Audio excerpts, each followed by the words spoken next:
მოგესალმებით, ჩემო ძვირფასო მეგობრებო, კიდევ ერთხელ გილოცავთ განკაცებული მესიის მობრძანებას ქვეყნიერებაზე ჩვენი სულების გამოსახსნელად და ასევე მინდა მოგილოცოთ ეგრეთ წოდებული ძველით ახალი წელი, თუმცა არავით არის ძველით ნამდვილი ახალი წელი და გისურვოთ ის, რაც ყველაზე ძალიან გჭირდებათ, რაც ყველაზე ძალიან გაკლიათ, ეს არის სული სიმშვიდე, სულიერება, სიძლიერე, ჯანმრთელობა, ხვავი და ბარაქა თქვენს ოჯახებში, გამრავლება, გახარება და ეს ახალი წელი ყოფილიყოს ჩვენი ოჯახების სიძლიერის, სიმტკიცის, შვილიანობის და საოჯახებლები დაოჯახდით და ვინც დაოჯახებულები ბრძანდებით, თქვენი ოჯახები ყოფილიყოს მტკიცე, სიყვარულით ახსავსე, სანიმუშო, სამაგალითო. მე მინდა ამ დღეებში, ამ ლამაზ დღეებში ისურვოთ სულიერი სიმხნევე. თქვენ ხედავთ ბოროტი როგორ არის გამძვინვარებული და როგორ ებრძვის კვლავ დედა ეკლესიას. მაგრამ ჩვენ ესიც უნდა ვიცოდეთ, რომ პავლე მოციქული გვასწავლის, რომ ჩვენი ბრძოლა არ არის სისხლის და ხორცის წინააღმდეგ, ჩვენი ბრძოლა არის ჰაერში გამეფებული არაწმინდა სულის წინააღმდეგ, ანუ ეშმაკის წინააღმდეგ. ნუ გავბრაზდებით ვიღაც შეპყრობილ ქალბატონზე, ვინც შეურაცხო ტაძარში ხატი, ეს ყველაფერი დროებითი მოვლენა, ამ ყველაფერს ჩვენ გაუმკლავდებით და იცით რომ ბოროტება დამხობილია, ბოროტება განადგურებულია და მას ცოტა დრო აქვს დარჩენილი არსებობის და ამიტომაც ცდილობს რომ წმინდა დღეებში ჩვენს ნერვებზე ითამაშოს, მაგრამ ჩვენ ამის უფლება არ უნდა მივცეთ, ჩვენ უნდა ვილოცოთ, როგორც მაცხოვარი მოციქულებს გეცემანის ბაღში ასწავლის, ამე თუ სული მხნეა და ხორცი არის უძლური. და ამ ახალ წელს მინდა მცირე ლოცვა, სამმუხლიანი ლოცვა გასწავლო, რომელიც მე ათონელი ბერისგან მოვისმინე და ვფიქრობ ძალიან დაგჭირდებათ და გამოგადგებათ თქვენც. სულ სამი მუხლია. პირველ მუხლში ჩვენ ვევედრებით ღმერთს, რომ ღმერთო მომეცი უნარი, მახსოვრობა, რომ მე ყოველთვის მახსოვდეს ის, რაც ჩემზეა დამოკიდებული. აი დილით რომ ადამიანი გაიღვიძებს, უნდა გაახსენდეს, რომ რა არის ჩემზე დამოკიდებული. მოძღვარი ხარ, შენზე ბევრი რამეა დამოკიდებული, მრევლის დამწყემსვა, სამაგალითო ცხოვრების წესი და რა თქმა უნდა სიკეთის ქადაგება ცხოვრების წესით, ოჯახის მოვლა პატრონობა და გაჭირვებულის დახმარება. აბა კარგად დაფიქრდით, რა არის თქვენზე დამოკიდებული? ძალიან ბევრი რამე. ძალიან ხშირად ჩვენ ვიცით სხვას რა მოვალეობები აქვს და ხშირად გვიყვარს ხოლმე ამის შეხსენება და განკითხვა, მაგრამ გვავიწყდება და არ ვიცით ხშირად რა გვავალია ჩვენ, რა მისია გვაკვისრია, რატომ მოგავლინა ღმერთმა ამ ქვეყანაზე. თუ ადამიანი ამას ყოველ დილით გაიფიქრებს, გაიაზრებს, როგორც წმინდა ილია მართალი გვირჩევს, ყოველ დღესა ჩვენ თავს ვკითხოთ, აბა დღეს ვის რა ვარგეთ და მერწმუნეთ, რომ ჩვენს გარშემო მართლა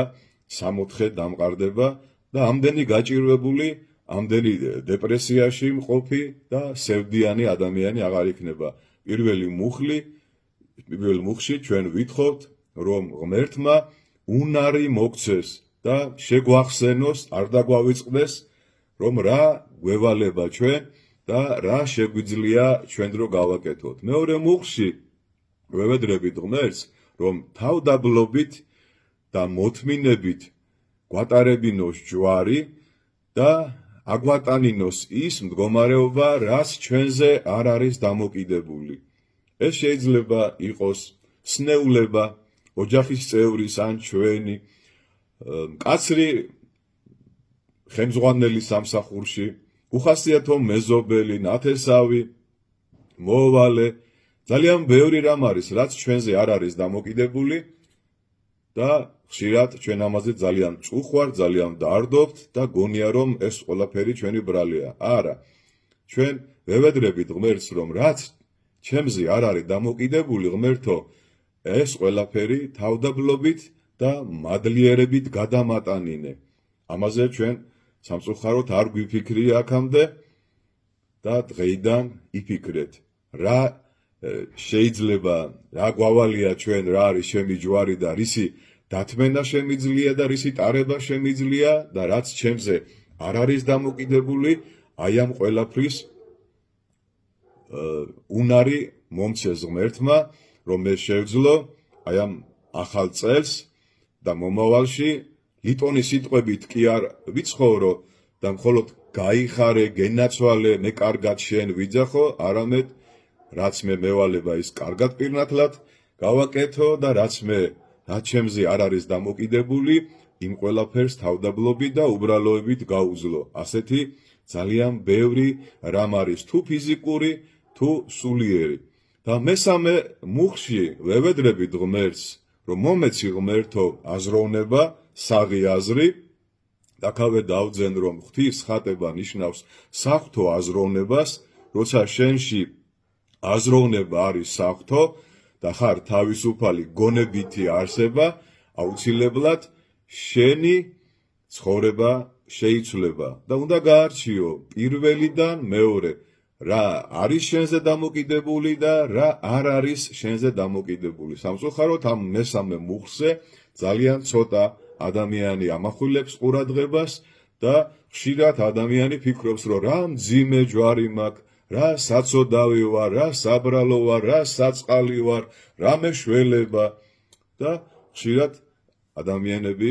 ხელჩაქნეულები არიან და ამბობენ აბა ჩემთვის ღმერთი არ არსებობს მე არავის არ ვახსოვარ მე ამ მდგომარეობაში ვარ ასეთი ბედი მერგო მე უბედურს ღმერთმა დაგვიფაროს მოგესალმებათ რომ ჩვენი ბედის მჭედლები ჩვენ თვითონ გახლავართ არავითარი ბედის წერა არ არსებობს და როგორც ადრე მოგახსენეთ არსებობს დაშვება არსებობს ნებელობა და განგებულება და ჩვენ უნდა გავარჩიოთ ზუსტად აზროვნებით საღვთო აზროვნებით და თავისუფალი ნებით რა არის ჩემზე დაშვებული რა არის უფლისნება და რა არის განგებულება რომ მე რაც ჩემზეა დამოკიდებული ის ღირსეულად აღვასრულო და რაც ჩემზე არ არის დამოკიდებული ავიტანო და მადლიერებით და ღირსებით ვზიდო ჩემი ჯვარი და დამერწმუნეთ რომ აი ეს ახალი წელი ნამდვილად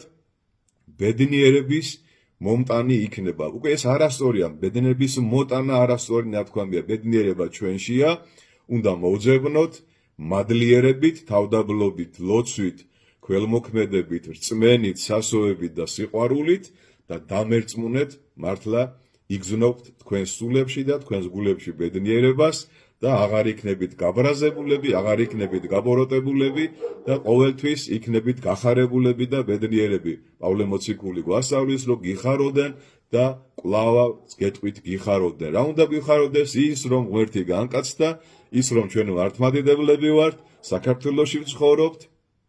და თუ ვინმე საქართველოს საზღვრებს გარეთ არის, იმანაც უნდა იცოდეს, რომ ეს მისი ჯვარია და მან თვითონ აიღო ეს ჯვარი, მადლიერებით ზიდეთ ემიგრანტებო თქვენი ჯვარი და დროზე დაბრუნდით საქართველოში, მიხედეთ თქვენს ოჯახებს, მარტო თანხის გამოგზავნეთ, ნუ შემოიფარგლებით და დამერწმუნეთ, ყველაფერი იქნება კარგად. ღმერთმა დაგლოცოთ და ღმერთმა გაგახაროთ. მრავალ შობას